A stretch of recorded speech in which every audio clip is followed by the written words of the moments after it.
Ассаламу алейкум, сахамсирам меххой. Приветствую вас на нашем втором выпуске и надеюсь, наше первое видео было для вас интересным, и вы с удовольствием посмотрите второе.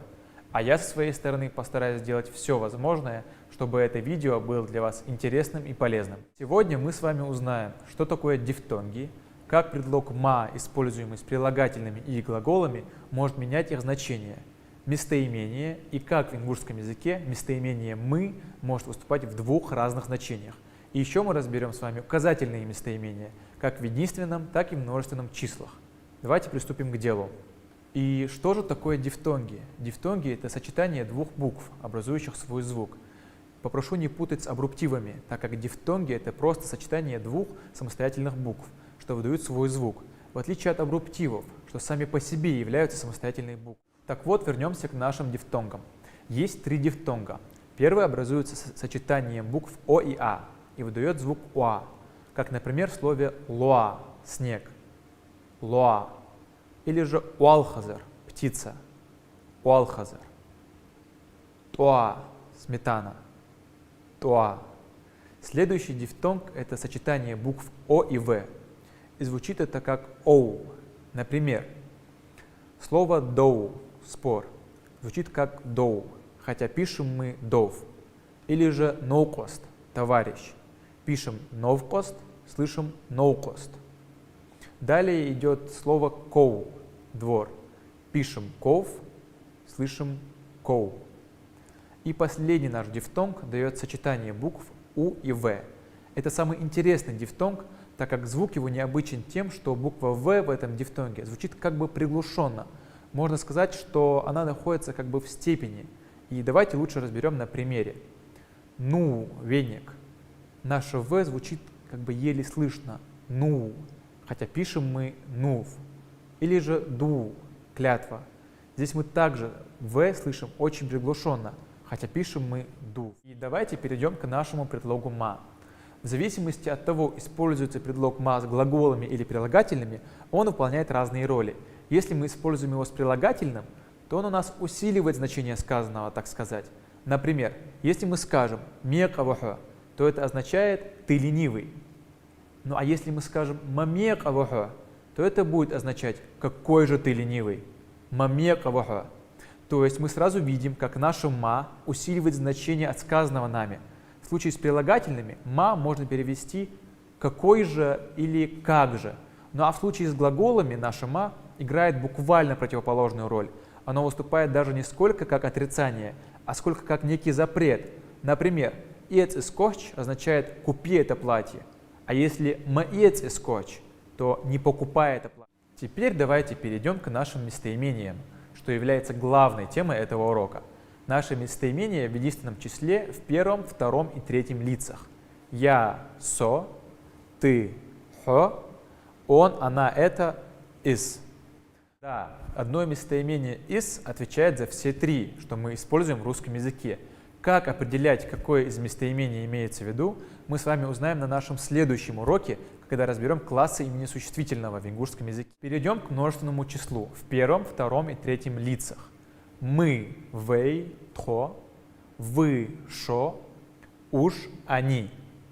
Все довольно просто, но почему же местоимение «мы» выражается у нас аж двумя словами?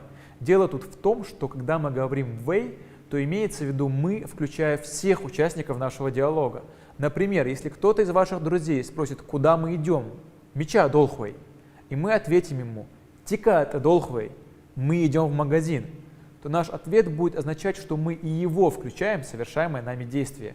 Ну а в случае с «тхо», то человек, с которым ведется диалог, не является участником совершаемого нами действия. И если вас спросят «мича долхшо», куда вы идете, то вы уже ответите «тика это долхтхо». Переводиться это тоже будет «мы идем в магазин». Но при этом из ответа будет ясно, что тот, кто задал вам этот вопрос, не является частью процесса и не идет с вами. Давайте разберем еще пару примеров. Фудувей. Что будем делать? Мы можем ответить, к примеру, ара долхвей. Мы идем на улицу. Вместе с тем, кто задал нам этот вопрос. А если же вопрос будет «что вы делаете?» Фуду уаш, то ответ уже будет другой. Ара долхтхо. Мы идем на улицу. С тем же переводом. только подмечая, что задавший вопрос не является участником нашего процесса. Разница между «в» и «тхо» — это еще и прекрасный способ избавляться от людей. Просто используя нужное вам местоимение, показывать им, что никуда они с вами не идут и ничего они с вами не делают. Хотел бы еще подметить, что определять, какое местоимение нам необходимо, можно еще из самого вопроса. То есть, если нас спрашивают «И школе долхивей?» мы идем в школу, то из вопроса сразу становится ясно, что вопрос этот задает человек, что совершает или собирается совершить вместе с нами какое-то действие. А если же вопрос будет строиться «И школе долхи шо?» вы идете в школу, то и тут из самого вопроса ясно, что задающий вопрос не является частью действия, что мы совершаем или собираемся совершить. Давайте приступим к указательным местоимениям. Указательные местоимения в единственном числе. Их два – «ер» и «из». Оба эти местоимения означают «он», «она», «это», «этот». Но разница между ними в том, что «ер» мы используем в отношении того, кто физически находится рядом с нами. Например, «ер савоша в» – «это мой брат». Скажете вы это лишь тогда, когда этот самый брат находится рядом с вами. А «из» мы используем в отношении того, кто находится физически далеко от нас. Возьмем такой же пример. «Из савоша в». И давайте перейдем к множественному числу. Тут также два местоимения – «ераш» и «уж». Оба эти местоимения обозначают «они» и работают по тому же самому правилу. «Ераш» мы употребляем в отношении тех, кто физически рядом с нами. Например, «ераш савежери б» – «это мои братья». И эти самые братья должны в момент этой фразы быть рядом с вами.